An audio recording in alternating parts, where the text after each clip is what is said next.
Aw, snap. Alright guys, here we go. We're gonna move on to the dryer process. Step 0. Open up and make sure it is empty. As you can see, it is not empty. So step 0 is to clear the way. Alright, in doing step 0, it seems to have found that these are still a smidge damp from our last cycle. So let's move on to the washer and add into this pile.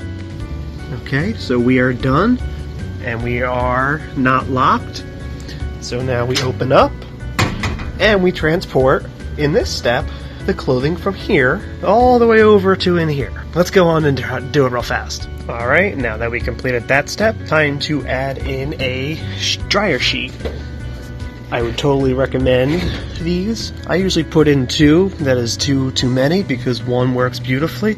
But most importantly, this load may look overloaded. However, gotta keep in mind I have blankets in here and towels. This is fine. Everything is fine. The next step is the most important step, funnily enough, in my opinion at least, because of safety. We need to find the lint trap. In my particular model, mine is fine on the top. It's a good thing we checked. Next step, let's go check out our dial. Alright, so in our dial, as you can see here, we have time drying, fluff air, and automatic dry. Basically that just means on the top right for the time drying is how many minutes do you want it in there.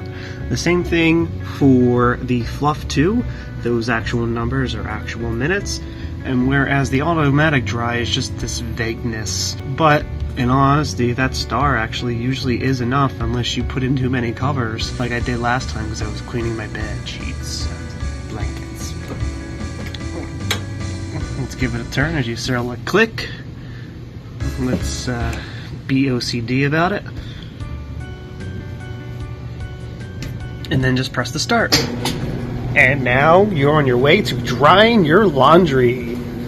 Stay tuned for learning how to put it into a basket.